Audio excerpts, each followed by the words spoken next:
Good morning students. प्रिय विद्यार्थीगण, आज इस लेक्चर में मैं आपको टेक्स्ट बुक में कविता 5 धरती की शान समझाऊंगी। हम प्रस्तावना को समझेंगे। पंडित भरत व्यास जी हमारे जाने माने गीतकार थे। आपका जन्म 18 दिसंबर 1918 में राजस्थान के चूरू गांव में हुआ था। आपने कई गीतों की रचना की है। यह गीत सन 1958 में आई हिंदी फिल्म गांव गौरी से लिया गया है। इस गीत के कवि ने मनुष्य को सबसे बुद्धिमान बताया है। धरती की शान यानी मनुष्य को कवि ने सब प्राणियों से बुद्धिमान बताया है। मनुष्य ने अपनी बुद्धि और कठोर परिश्रम के आधार पर जल, स्थल और आकाश में कई उपलब्धियां अर्जित की है।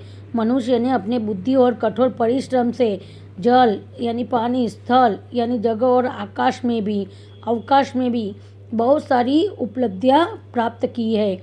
मनुष्य प्रकृति को बहुत सीमा तक अपने अनुकूल डालने में सफल हुआ है। मनुष्य है वह प्रकृति को बहुत सीमा तक अपने अनुकूल अपनी व्यवस्था में डालने के लिए सफल हुआ है। मनुष्य के लिए कोई भी कार्य असंभव नहीं है। हम मनुष्यों के लिए कोई भी कार्य असंभव नहीं है। हम चाहे तो सब कुछ कर सकते हैं। उसके लिए हमें मात्र परिश्रम करना है। मनुष्य जो चाहे वह कर सकता है। मनुष्य है, इंसान है, वह जो चाहे वह कर सकता है। अगर वो ठान ले तो कुछ भी कर सकता है। यही भाव काव्य में अंतर्निहित है। काव्य में अंत तक यही भाव दर्शाया गया है और यही बात मनुष्य की महानता का प्रमाण है। यही बात कि मनुष्य चाहे वो कर सकता है, यही बात मनुष्य की महानता का प्रमाण भी है। हम काव्य के भावार्थ को समझेंगे। धरती की शान तू भारत की संतान, तेरी मुट्ठियों में बंद तूफान है रे, मनुष्य तू बड़ा महान है। कवि यहाँ कहते हैं कि मनुष्य है वह धरती की शान है। शान यानी गौरव। मनुष्य तू धरती की शान है, तू भारत माता की संतान है। तेरी मुट्ठियों में तूफान बंद है। तेरी मुट्ठियों में तूफान को वश करने की ताकत है। मनुष्य तू महान है। तू जो चाहे पर्वत पहाड़ों को फोड़ दे। तू अगर चाहे, मनुष्य को कवि कहते हैं कि अगर तू चाहे तो तू पर्वतों को, पहाड़ों को तोड़ दे यानी टुकड़े कर दे। तू पर्वतों और पहाड़ों के टुकड़े कर दे। तू जो चाहे नदियों के मुख को भी मोड़ दे।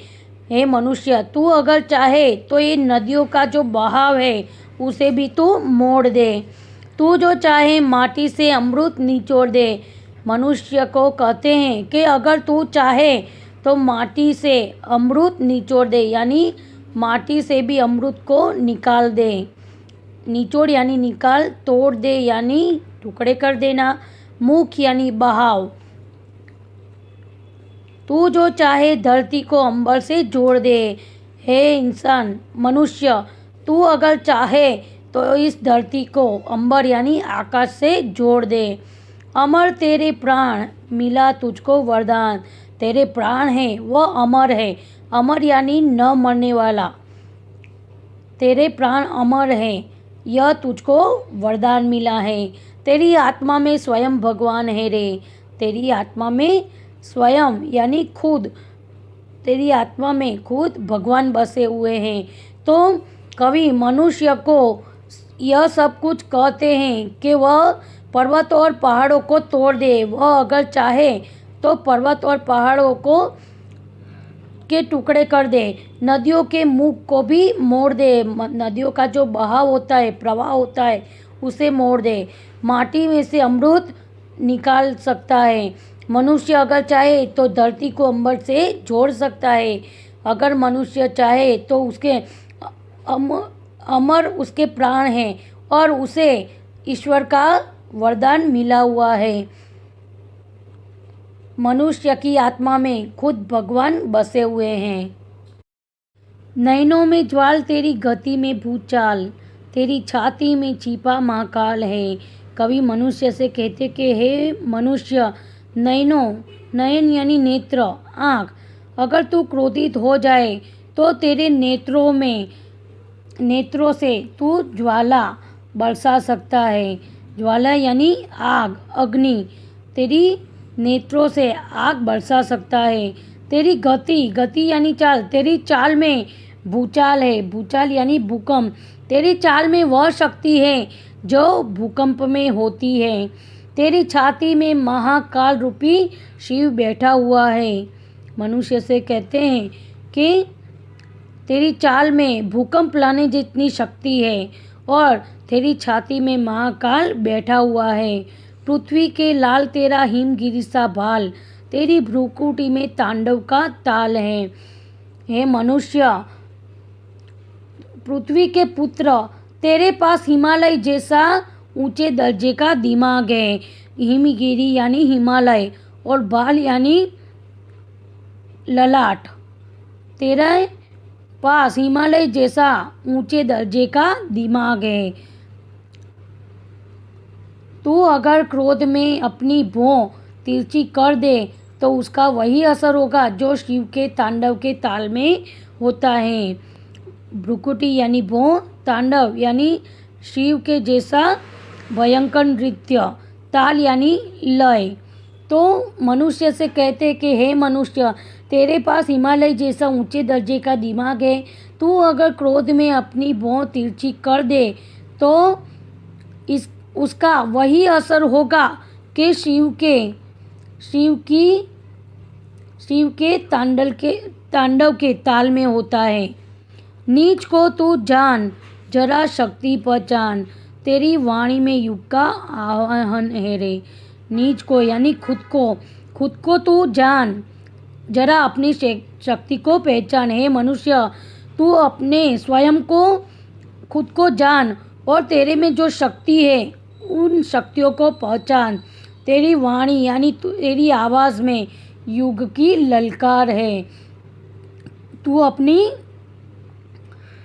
अपनी शक्ति को पहचान और तेरी वाणी में युग का ललकार है। धरती सा धीर, तू है अग्नि सा वीर, तू जो चाहे तो काल को भी थाम ले। कवि मनुष्य से कहते कि हे मनुष्य, तुझ में धरती जैसी धीरज है, तुझ में अग्नि जैसी शक्ति है। तू चाहे तो काल को भी रोक सकता है। काल यानी समय। तू अगर चाहे तो समय को भी रोक सकता है। पापों का प्रलय रुके, पशुता का शीश झुके, तू जो अगर हिम्मत से काम ले। कवि मनुष्य से कहते हैं कि तू अगर हिम्मत से काम ले तो पापों की विनाश लीला भी रुक सकती है और आदमी को हैवान बनने से भी रोका जा सकता है। पशुता यानी आदमी को हैवान बनने से रोका जा सकता है। गुरु सा मतिमान, पवन सा तू गतिमान, तेरी नभ से भी ऊंची उड़ान है रे। कवि मनुष्य से कहते कि हे मनुष्य, तुझमें महान देव गुरु जैसी बुद्धिमत्ता है और तू पवन की तरह गतिशील है। तू आकाश से भी ऊंचे पहुंचने की शक्ति रखता है। तो कवि मनुष्य से कहते हैं कि हे मनुष्य, तू अगर चाहे तो प्रलय को भी रोक सकता है, या जो पाप हो रहे हैं उसे भी रोक सकता है, इंसान को हैवान बनने से भी रोक सकता है। तू अगर चाहे तो समय को भी अपनी मुट्ठी में थाम सकता है, रोक सकता है। तू गुरु जैसा मतिमान यानी बुद्धिमान है और पवन जैसा गतिमान है, गतिशील है। तू नभ यानी आकाश से भी ऊंची उड़ान भर सकता है। तो विद्यार्थीगण, आप इस कविता को समझे होंगे। इस कविता में जो भी पर्यायवाची शब्द है उसे भी आप समझे होंगे। मैं इस कविता की जो पिक भेज रही हूँ आपको, लॉन्ग आंसर, शॉर्ट आंसर, व्याकरण जो भी है वह पढ़कर समझकर फिर वर्कबुक में लिखना है।